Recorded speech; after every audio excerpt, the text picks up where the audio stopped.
ओम परमात्मने नमः। यदि मां प्रतीकारं शस्त्रं शस्त्रपाण्ड्यः धातराष्ट्राः नणेऽन्योस्तन्मये क्षेमतरं भवेत्। अगर ये हाथों में शस्त्र अस्त्र लिए हुए धृतराष्ट्र के पक्षपाती लोग युद्ध भूमि में सामना न करने वाले तथा शस्त्र रहित मेरे को मार भी दें तो वह मेरे लिए बड़ा हितकारक होगा। अर्जुन कहते हैं कि अगर मैं युद्ध में सर्वथा निवृत्त हो जाऊंगा तो शायद ये दुर्योधन आदि भी युद्ध से निवृत्त हो जाएंगे, कारण कि हम कुछ चाहेंगे ही नहीं, लड़ेंगे भी नहीं, तो फिर ये लोग युद्ध करेंगे ही क्यों।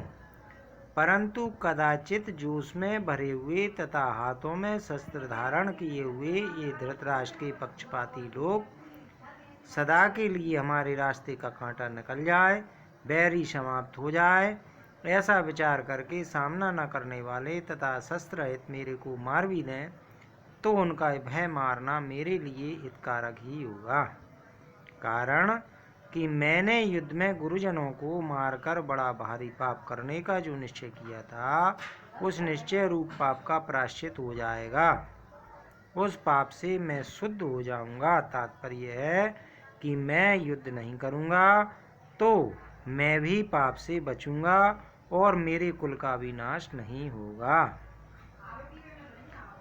जो मनुष्य अपने लिए जिस किसी विषय का वर्णन करता है उस विषय का उसके स्वयं पर असर पड़ता है। अर्जुन ने भी जब शोकाविष्ट होकर 28वें श्लोक से बोलना आरंभ किया तब वे उतने शोकाविष्ट नहीं थे जितने वे अब शोकाविष्ट हैं।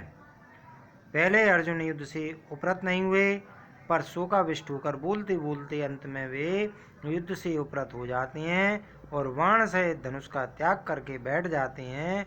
भगवान ने यह सोचा कि अर्जुन के बोलने का वेग निकल जाए तो मैं बोलूं, अर्थात बोलने से अर्जुन का शोक बाहर आ जाए, भीतर में कोई शोक बाकी ना रहे, तभी मेरे वचनों का उस पर असर होगा। अतः भगवान बीच में कुछ नहीं बोले। विशेष बात यह है कि अब तक अर्जुन ने अपने को धर्मात्मा मानकर युद्ध से निवृत्त होने में जितनी दलीलें युक्तियां दी हैं, संसार में रचे पचे लोग अर्जुन की उन दलीलों को ही ठीक समझेंगे और आगे भगवान अर्जुन को जो बातें समझाएंगे उनको ठीक नहीं समझेंगे। इसका कारण यह है कि जो मनुष्य जिस स्थिति में है उस स्थिति की उस श्रेणी की बात को ही वे ठीक समझते हैं, उससे ऊंची श्रेणी की बात वे समझ ही नहीं सकते। अर्जुन के भीतर कौटुंबिक मोह है और उस मोह से आविष्ट होकर ही वे धर्म की, साधुता की बड़ी बड़ी अच्छी अच्छी बातें कह रहे हैं। अतः जिन लोगों के भीतर कौटुंबिक मोह है उन लोगों को ही अर्जुन की बातें ठीक लगेंगी, परंतु भगवान की दृष्टि जीव के कल्याण की तरफ है कि उसका कल्याण कैसे हो।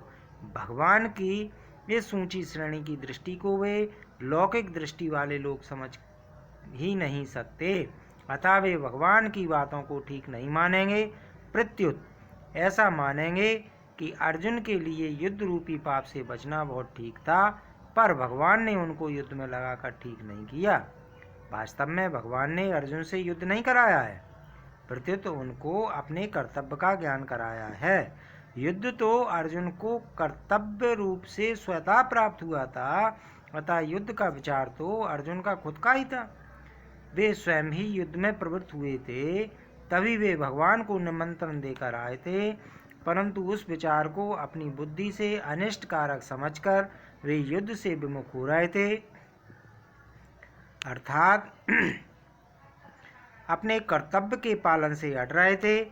इस पर भगवान ने कहा कि है जो तू युद्ध नहीं करना चाहता यह तेरा मोह है, अतः समय पर जो कर्तव्य स्वतः प्राप्त हुआ है उसका त्याग करना उचित नहीं है।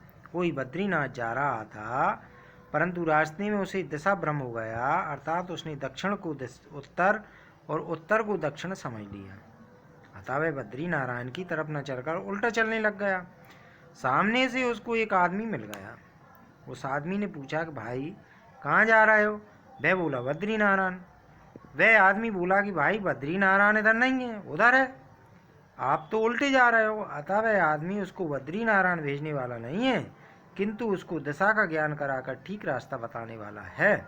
ऐसे ही भगवान ने अर्जुन को अपने कर्तव्य का ज्ञान कराया है, युद्ध नहीं कराया है।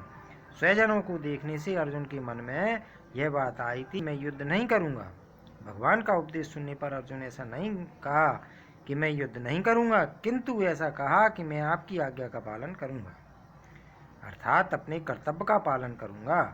अर्जुन के इन वचनों से यही सिद्ध होता है कि भगवान ने अर्जुन को अपने कर्तव्य का ज्ञान कराया है।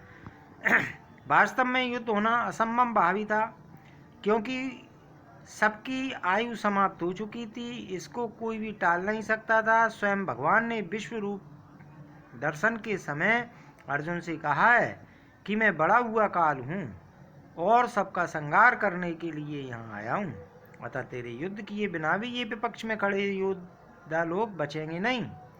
इसलिए नरसंहार असंभव अवश्य संभावी होना ही था। है नरसंहार अर्जुन युद्ध न करते तो भी होता।